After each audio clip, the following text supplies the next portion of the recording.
I swear to God, the black devils are always standby.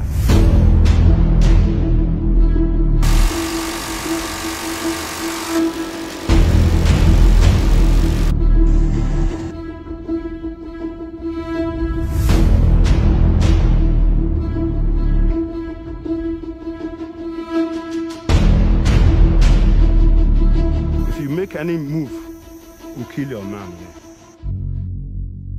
Bajak laut pertama kali muncul di abad ke-14 di Laut Mediterania, di mana mereka merampok kapal-kapal dagang yang lewat di wilayah tersebut. Kemudian mereka mulai menjelajahi lautan yang lebih luas dan melakukan serangan terhadap kapal-kapal di seluruh dunia. Pada awalnya, bajak laut terdiri dari orang-orang yang kehilangan semua harta mereka dan terpaksa melakukan kejahatan demi bertahan hidup. Namun seiring berjalannya waktu, banyak orang memilih menjadi bajak laut karena mereka tertarik dengan kebebasan dan kehidupan liar yang mereka dapat jalani.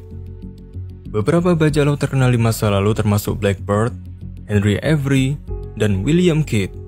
Blackbeard yang asli bernama Edward Teach adalah salah satu bajak laut terkenal di abad ke-18 yang dikenal karena kekerasan dan kelicikannya. Henry Avery adalah salah satu bajak laut pertama yang berhasil melakukan perampokan yang besar di lautan. Sementara William Kidd adalah bajak laut yang ditugaskan secara resmi oleh pemerintah Inggris untuk menangkap bajak laut lainnya. Di era modern, bajak laut mulai ditinggalkan karena kemajuan teknologi membuat perburuan bajak laut menjadi lebih mudah. Meskipun bajak laut masih ada hingga sekarang, mereka tidak lagi memiliki pengaruh yang signifikan seperti pada masa lalu. Namun di beberapa daerah tertentu, dikenal sebagai hotspot bagi bajak laut modern. Hal ini karena lalu lintas kapal tanker dan kargo yang tinggi di sepanjang pantainya. Tentu, ini menjadi ancaman tersendiri bagi lalu lintas perdagangan global. Wilayah perairan yang masih rawan bajak laut hingga sekarang menurut IMBPRC adalah perairan sekitar Somalia, Laut Arab Persia, Teluk Gini, Laut Karibia, Selat Malaka, dan Laut Cina Selatan. Dampak kerugian dari adanya pembajakan kapal bukan isapan jempol. Tahun 2016, terdapat lebih dari 1.000 insiden bajak laut terjadi di Laut Timur Tengah dengan kerugian sebesar 1,3 miliar dolar. Periode sebelumnya, tahun 2015, ada lebih dari 200 insiden pembajakan di Selat Malaka dengan kerugian mencapai 1,6 miliar dolar. Lalu di Laut Cina Selatan, lebih dari 200 insiden pembajakan dengan kerugian sebesar 1,1 miliar dolar. Tahun 2018 di Laut Karibia, ada lebih dari 150 insiden bajak laut yang menyebabkan kerugian sebesar 300 juta dolar. Dan data terakhir tahun 2019, terdapat lebih dari 100 insiden bajak laut di Laut Somalia dengan kerugian mencapai 400 juta dolar. Beberapa jenis kapal yang biasa dibajak oleh para perompak adalah kapal tanker, kapal penumpang, kapal kargo, dan kapal pesiar. Namun biasanya, kapal jenis tanker menjadi kapal favorit dan sasaran utama para perompak. Di pwede gagano na sila. Ay, di pwede no. Di anak unta ba. Para mahulog lang natin, magdisod na sila. Hal ini karena tanker merupakan jenis kapal yang biasa digunakan untuk mengangkut minyak mentah atau produk hasil pengolahan minyak, sehingga memiliki nilai ekonomis yang tinggi. Terkadang, secara sengaja atau kebetulan, mereka nekat membajak kapal yang tidak seharusnya mereka jadikan sasaran, yakni kapal angkatan laut. Bajak laut yang secara sengaja nekat mendekati kapal angkatan laut biasanya membawa senjata seperti assault rifles, light machine guns, bahkan RPG. Alasan mereka berani menyerang kapal angkatan laut karena kapal biasanya membawa kargo berharga seperti senjata, barang-barang berharga, dan mata uang asing. Bajak laut berusaha untuk mendapatkan barang-barang tersebut untuk meningkatkan kekayaan sekaligus pertahanan mereka. Menghadapi ini, tentu kapal militer dibekali dengan combat system yang secara komparatif lebih mutakhir.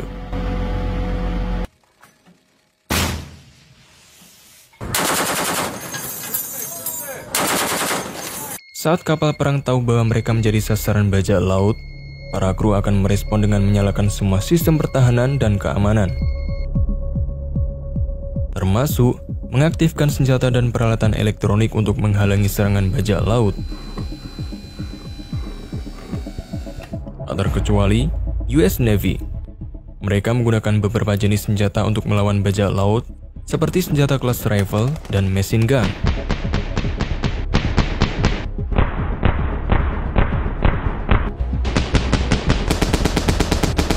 Namun, sebelum menggunakan senjata peluru tajam, US Navy biasanya memberi sinyal kepada para bajak laut untuk menyerahkan diri. Jika negosiasi tidak berhasil, mereka dapat menggunakan alat seperti long range acoustic device untuk mengganggu kemampuan pendengaran bajak laut dan membuat mereka kesulitan mendekati kapal perang.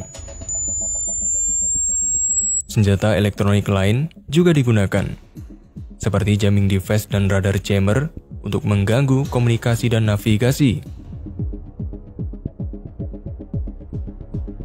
Jika pendekatan ini tidak berhasil, maka senjata peluru tajam menjadi opsi terakhir.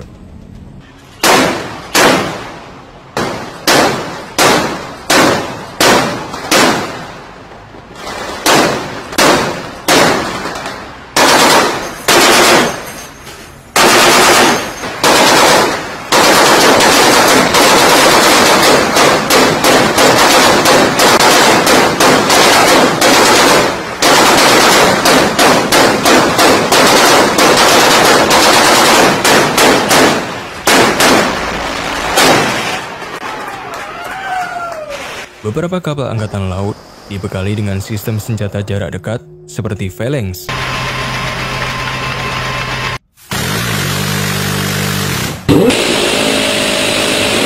Senjata ini mengandalkan radar pencarian untuk mendeteksi, melacak dan menembak target yang masuk secara otonom sampai target musnah sebelum mencapai kapal. Jika bajak laut membawa senjata berbahaya dan tidak mau menyerahkan diri, Angkatan Laut dapat menggunakan senjata yang lebih canggih seperti Aegis Combat System.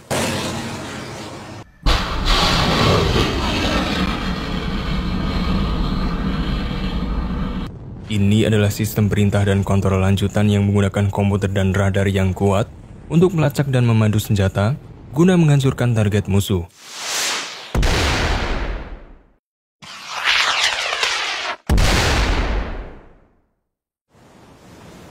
Setelah menangkap bajak laut, US Navy akan mengambil tindakan hukum sesuai dengan hukum internasional dan hukum negara yang bersangkutan. Apa yang menyebabkan mereka berani menyerang kapal perang? Tidak adanya otoritas angkatan laut di sepanjang pantai Somalia telah memakan korban. Geng-geng bajak laut setempat mulai menangkap kapal-kapal dagang yang lewat untuk mendapatkan dana dengan menyandera kapal dan para awaknya.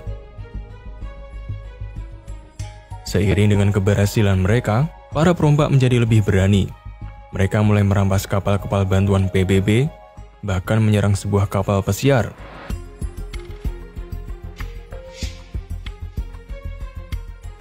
Kapal-kapal AS dan koalisi dari gugus tugas gabungan 150 mulai secara aktif mengejar kapal-kapal bajak laut dalam upaya untuk menghalangi serangan tersebut.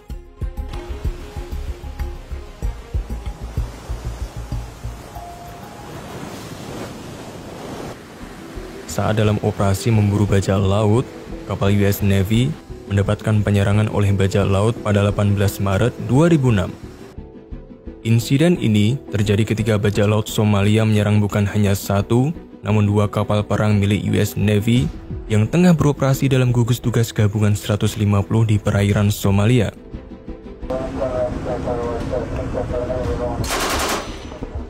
Awalnya, USS Gonzales menjagat sebuah kapal yang mencurigakan. Sebuah skiff besar bertenaga diesel yang menarik dua skiff attack kecil sekitar 46 km di lepas pantai Somalia.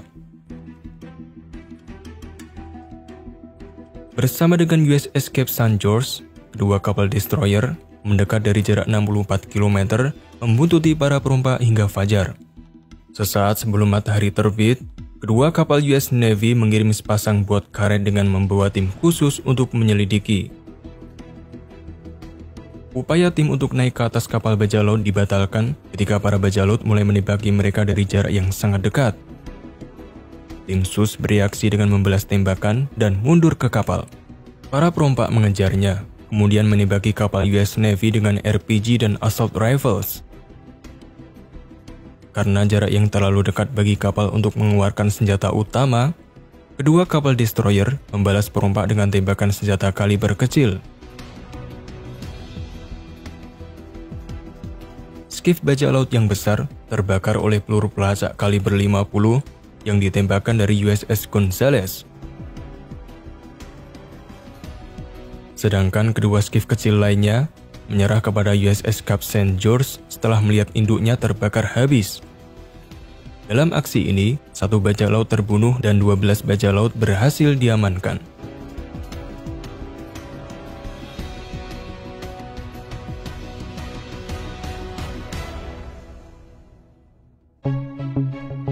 Peristiwa lain yang serupa juga terjadi pada 12 Januari 2012. Semuanya dimulai saat kapal replenishment Angkatan Laut Spanyol bernama Patino berangkat dari Spanyol untuk bertugas selama 5 bulan di Laut India. Ia menjalani tur keduanya sebagai bagian dari Operasi Atalanta sejak November 2011.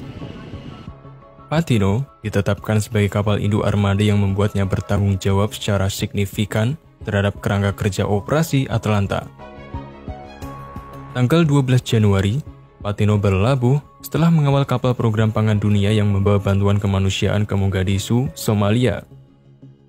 Kapal Patino didekati oleh sebuah skiff dengan maksud yang jelas untuk menaiki kapal. Skiff diawaki oleh 7 orang yang datang dan menembaki kru Patino dengan senapan AK-47.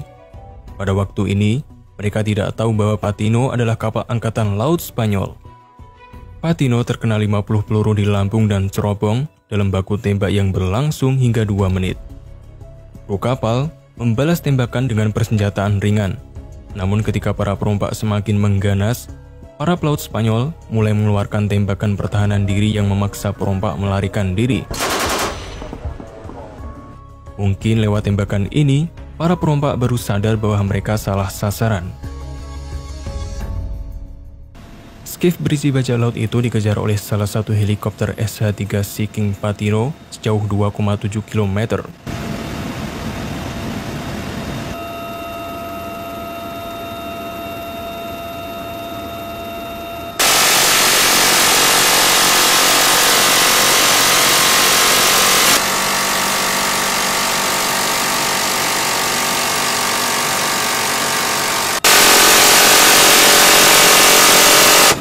Perompak akhirnya berhenti setelah senapan mesin dari helikopter meledakkan skiff mereka.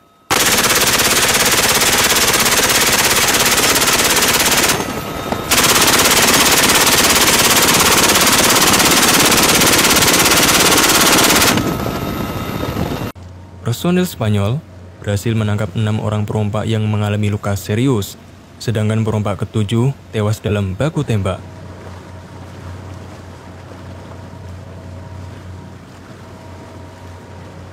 Salah satu hal yang sering menjadi tanda tanya adalah bagaimana para bajak laut itu mendapatkan persenjataan seperti AK-47, granat, hingga RPG.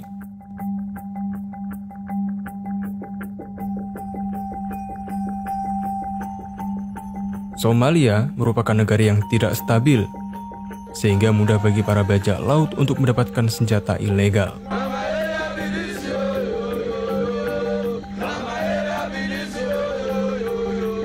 Banyak di antara mereka mendapatkan senjata dari negara-negara lain yang juga tidak stabil, atau melalui jaringan perdagangan senjata ilegal yang ada di wilayah tersebut. They are my targets. Menurut data dari Google, para perompak Somalia mendapatkan sebagian besar senjata mereka dari Yaman dan Mogadishu. Pusat Studi dan Penelitian Terorisme Afrika yang berbasis di Algier menyebutkan, mereka juga memperoleh persenjataan canggih termasuk ranjau dan peluncur rudal dari Libya secara ilegal.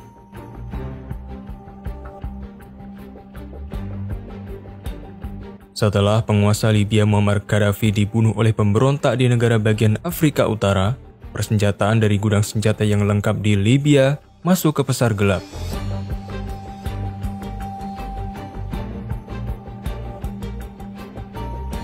Meski begitu, seorang mantan komandan Angkatan Laut Gugus Tugas 150, salah satu pasukan multinasional di Teluk Aden mengatakan bahwa bajak laut biasanya menyerah ketika dihadapkan pada daya tembak secara besar-besaran dari kapal Angkatan Laut.